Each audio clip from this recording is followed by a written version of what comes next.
Assalamualaikum warahmatullahi wabarakatuh. Bismillahirrahmanirrahim. Ketemu lagi di mata kuliah Kewirausahaan Islami pada topik yang keempat dengan tema energi, emosi, dan intuisi. Baik, setelah kita beberapa kali kemarin bertemu dan berbincang tentang mental, kemudian etika sebagai pengusaha dan lain sebagainya, kali ini kita akan membahas tentang energi, emosi, dan intuisi sebagai wirausahawan Islami. Mohon maaf ya kalau beberapa kali ada suara sepeda atau kendaraan bermotor yang terdengar karena saya belum bisa mencari tempat yang benar-benar sunyi. Tapi insya Allah tidak menghalangi kita dalam pembelajaran ya. Baik, lanjut saja. Di pembelajaran kali ini kita akan sedikit membahas 3 hal penting ini. Karena 3 hal penting ini yang nantinya kita butuhkan dalam suatu wirausaha gitu ya.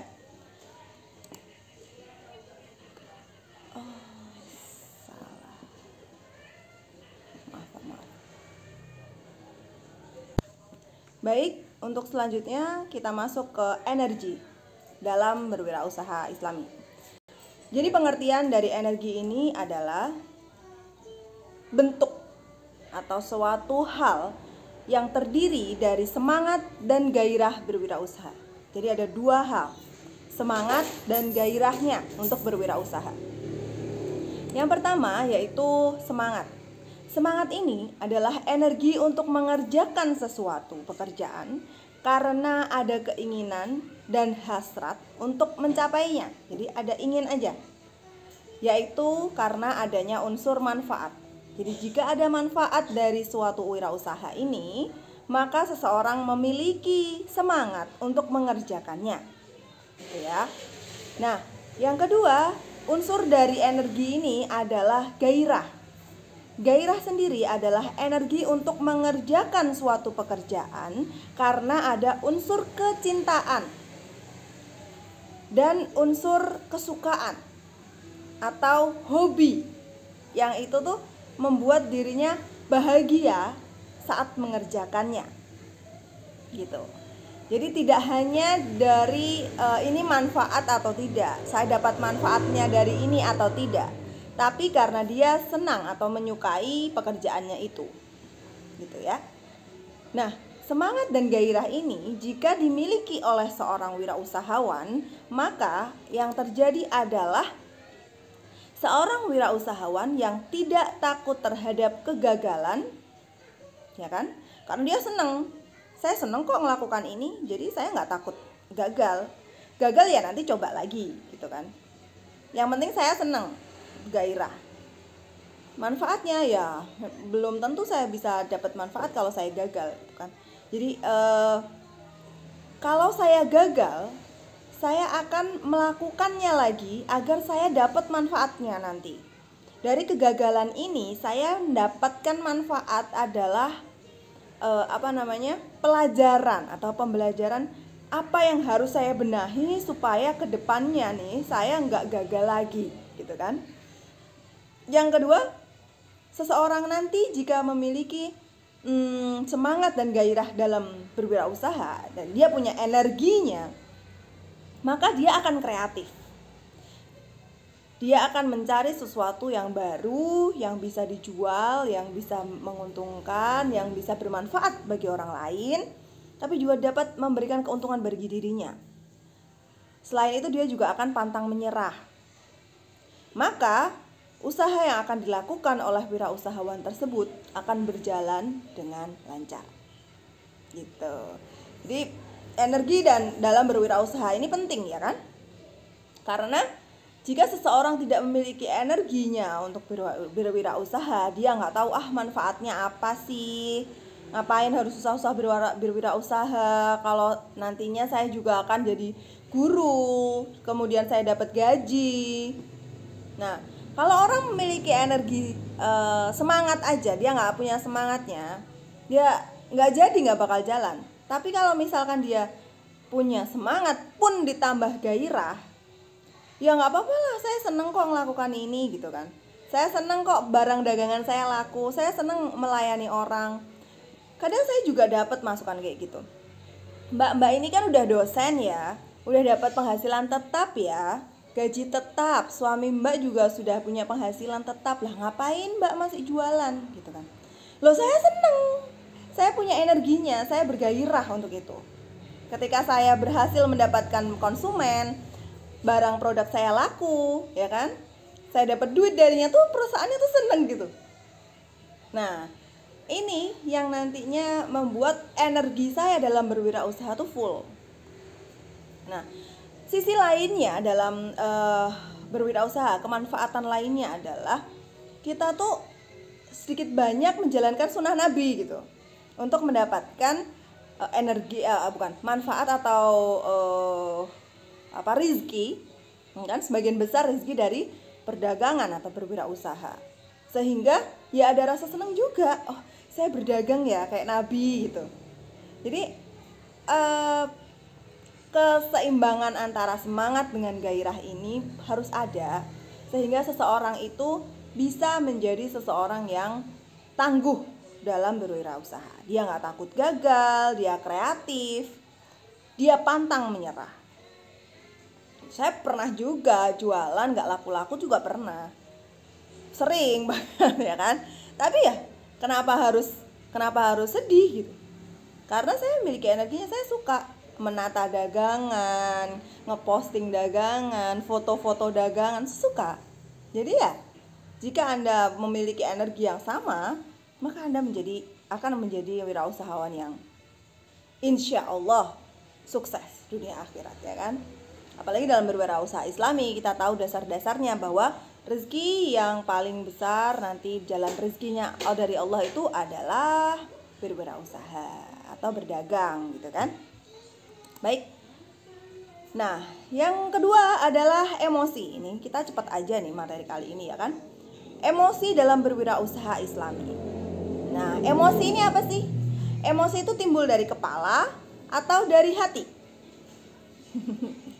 Emosi itu timbul dari hati ya. Jadi hasil penelitian mengungkapkan bahwa dalam berwirausaha itu kecerdasan emosi atau emotional quotient itu lebih penting daripada kecerdasan intelektual atau intelligence quotient. Ya kan? Mengapa bisa begitu? Karena gini, seseorang yang berwirausaha itu akan memiliki kecerdasan emosi. Nah, di mana kecerdasan emosi ini kan dapat mengontrol hubungannya dengan orang lain secara efektif. Padahal dalam suatu perdagangan atau suatu wirausaha, seseorang itu pasti berhubungan dengan orang lain, ya kan? Ya, jadi meskipun dia memiliki intelligence yang baik atau kepintaran yang baik, tapi kalau dia tidak dapat mengontrol emosi atau tidak mempunyai kecerdasan emosi yang baik, maka dia hanya punya produk, dia tidak bisa selling, ya kan? Dia tidak bisa menjual atau tidak bisa menangkap atau memberikan solusi pada konsumennya, dimana itu sangat merugikan. Banyak orang-orang yang intelligent quotient-nya tuh tidak terlalu tinggi, tapi dia memiliki kecerdasan emosi yang bagus. Nah, kecerdasan emosi ini ada orang yang mengatakan ini impossible equation. Jadi dia ini kecerdasan yang tidak dapat terlihat, tidak dapat di mana letak otak ini, di mana untuk emosi ini atau di hatinya ya. Tapi kecerdasan ini membantu seseorang. Baik, kita kembali lagi. Jadi untuk kecerdasan emosi ini menunjang seseorang untuk memberikan yang terbaik dari apa yang ia miliki. Jadi potensi yang dia miliki itu akan dikelola baik oleh kecerdasan emosi ini, gitu. Nah, kecerdasan emosi ini contohnya ya, dari contohnya sehari-hari, kalau misalkan kita menjadi seorang seller atau menjadi seorang penjual, itu salah satunya ketika kita menghadapi seseorang atau pembeli yang yang tidak. Oke, maaf ya, banyak sekali suara-suara. Oke, jadi untuk kecerdasan emosi ini dia bisa mengontrol seseorang gitu. Hubungannya dengan seseorang tuh bagus gitu. Orang ini seperti apa, saya harus menghadapinya kayak gimana, dan lain sebagainya gitu ya. Kecerdasan emosi kita tahu lah. Di buku Wirausahaan Syariah sendiri juga banyak yang mengatakan di situ emotional quotient itu penting daripada intelligent quotient. Nah, manusia sendiri itu terbagi menjadi dua, di mana dia banyak menggunakan belahan otak kirinya atau dia banyak menggunakan belahan otak kanannya. Ciri khasnya bagaimana? Nah, ini di buku Kewirausahaan Islami karangan Bapak Farid ini mengatakan bahwa orang yang memiliki otak kiri maka ini dia mempunyai intelligent quotient yang bagus.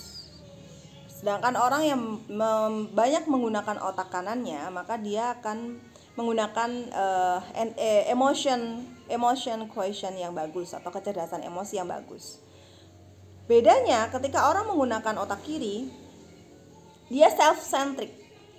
Jadi dia ini untungnya bagi saya apa, logis dari dirinya dulu.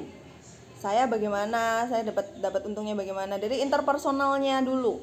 Tapi kalau yang otak kanan dia intra, kalau kiri intrapersonal, kalau kanan interpersonal. Jadi other centric. Yang lain gimana? Saya pakai sumber daya yang lain tuh gimana caranya?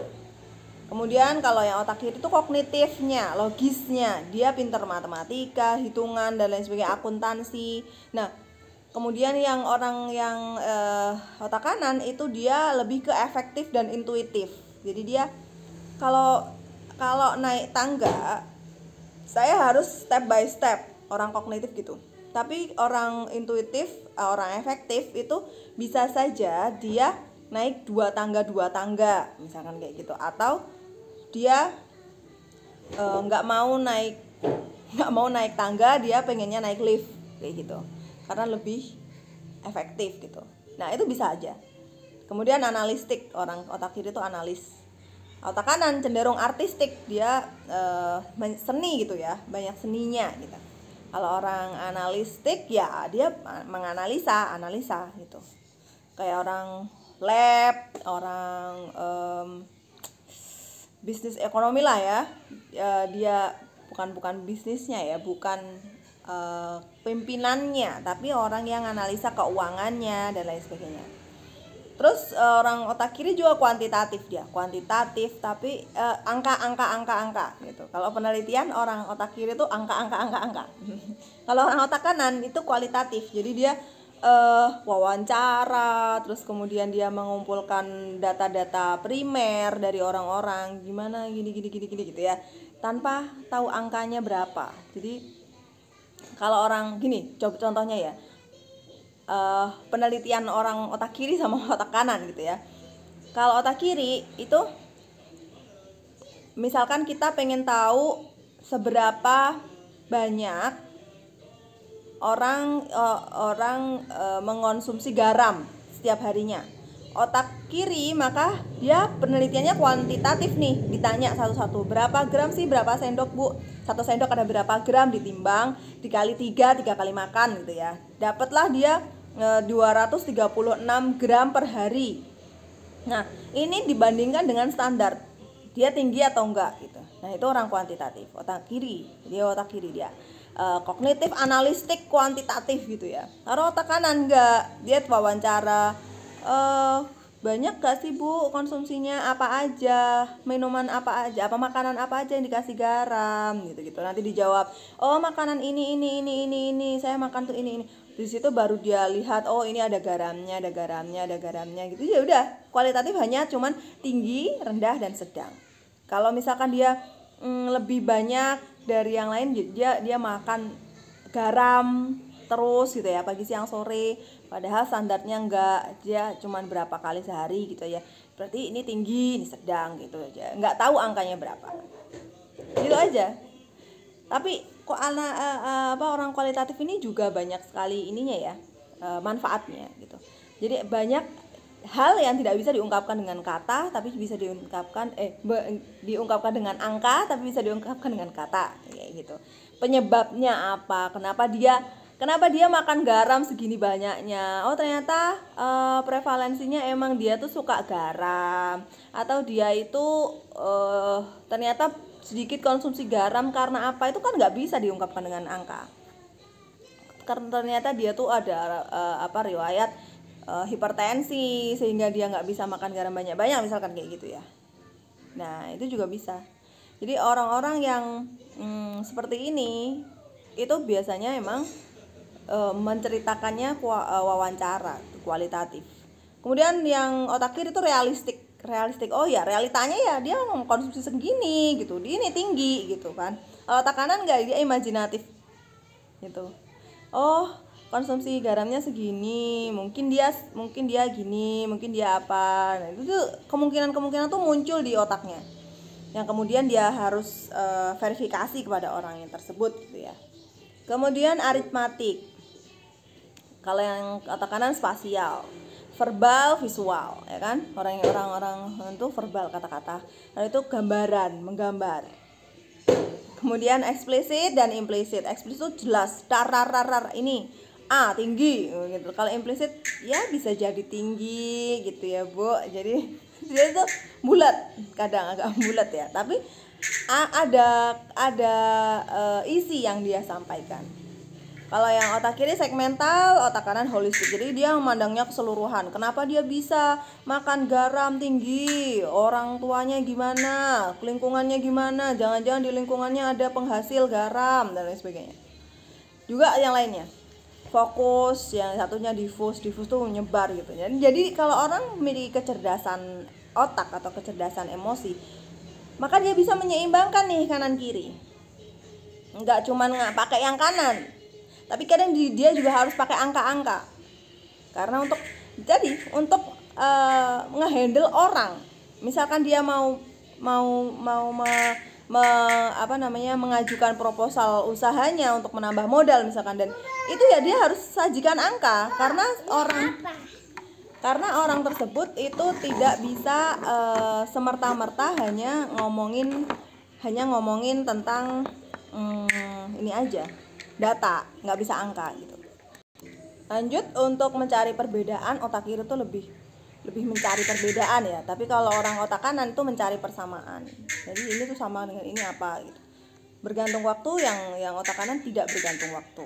Oke, sekarang saya pengen coba nih kalian gini-gini dulu di rumah, ikuti saya. Oke, kemudian ini sering banget ya dilakukan ya. Untuk tahu mana sih yang lebih banyak otak kiri apa otak kanan gitu ya. Sekarang silahkan membentuk bentuk yang seperti ini. 1. Oke, udah, nggak boleh dilepas. Sekarang perlihatkan ke saya. Sekarang amati tangan kalian yang di atas itu tangan kiri atau tangan kanan. Jempol ini loh yang di atas ini tangan kiri atau tangan kanan. Oke, tulis di komen di bawah ya. Kalau tangan kanan yang di atas berarti otak kiri kalian yang bagus. Tapi kalau tangan kiri yang di atas, maka otak kanan bagus. Coba kalian amati ya. Setelah ini itu nggak masalah kalian mau bagusan otak kiri atau bagusan otak kanan.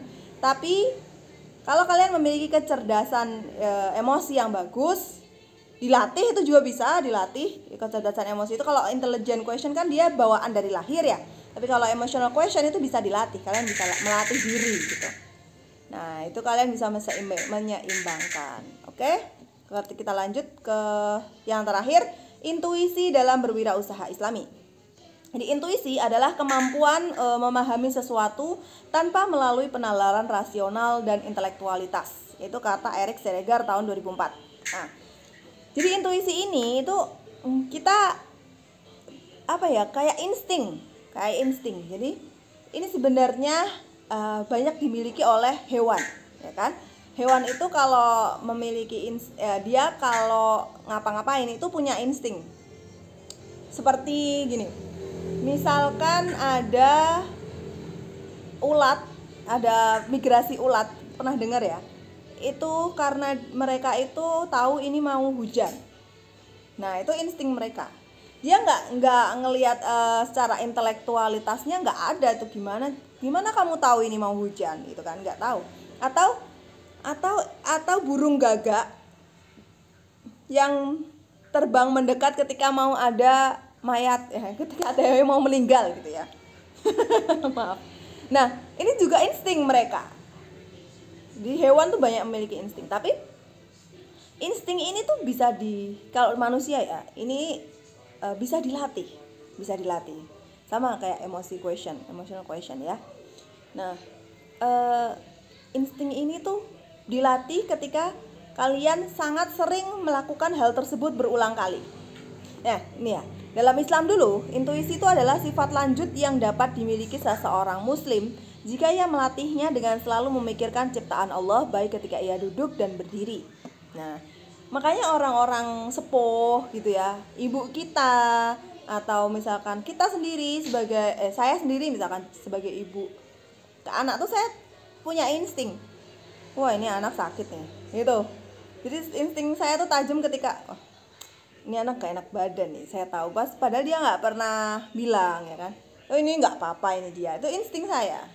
Jadi ini anak gak apa-apa kok. Meskipun dia agak lemas gitu ya, kata orang dia agak panas, nggak apa-apa dia ini.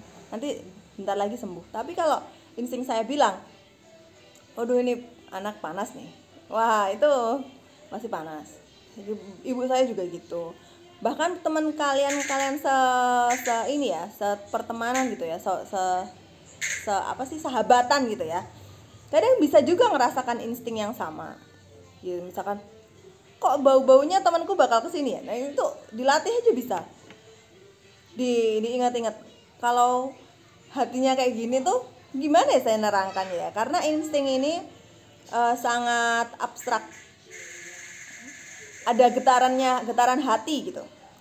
Ada getaran hati sebentar. Nah, ini ya. Melatih intuisi berwirausaha. Kita nggak usah ke inilah ya, insting-insting yang lain ya. Kita langsung ke insting untuk berwirausaha aja. Jadi yang pertama itu berkawan dengan wirausahawan sukses. Nah, itu nanti kalian bisa amati tuh, bisa latih tuh. Amati, biasanya kalau orang wirausahawan sukses ada kejadian seperti ini, dia ngapain? Ya kan? Pandemi ini misalkan, ada seorang wirausahawan yang nggak bisa nih, ini kayaknya lama nih, gitu kan. Ini saya harus cari tahu gimana caranya supaya usaha saya bisa lanjut nih. Nah, seorang wirausahawan ya, saya harus belajar frozen food nih. Makanan saya nggak bisa nih kalau ada orang pandemi ini, nggak bakal orang mau keluar.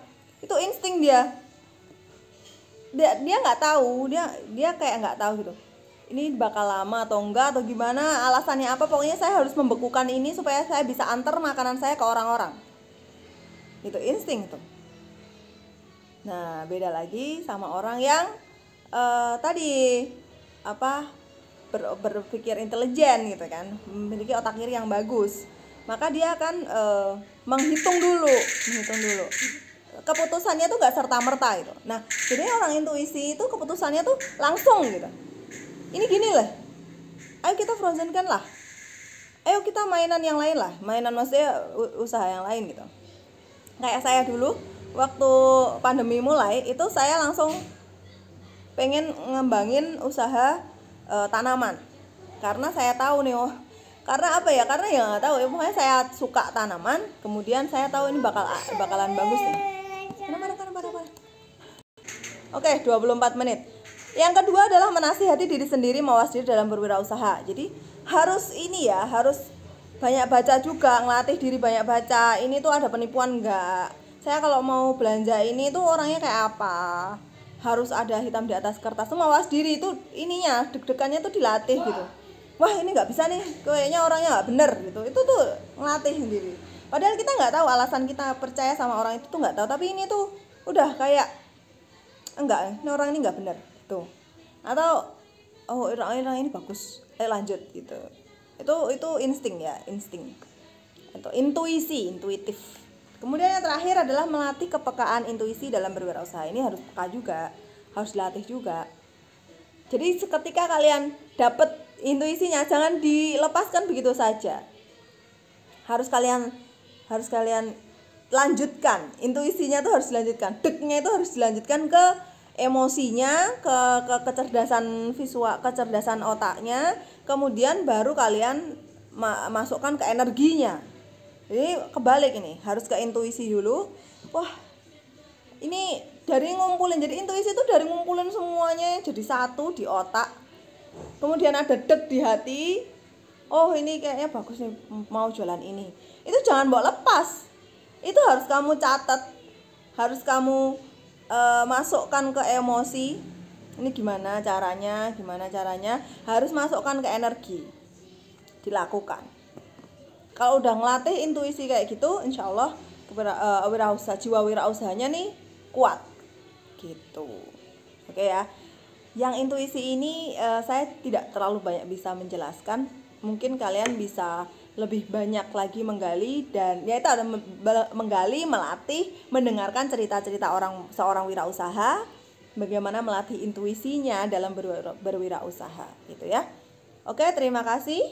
Sekian dulu mata kuliah saya kali ini. Maaf kalau banyak distraksi di video-videonya ya, karena saya juga nggak bisa ngedit video yang bagus. Jadi ini nanti langsung saya gelondongkan, langsung saya upload, ada di YouTube. Entahlah apa isinya nanti, yang banyak anak, banyak suara dan lain sebagainya.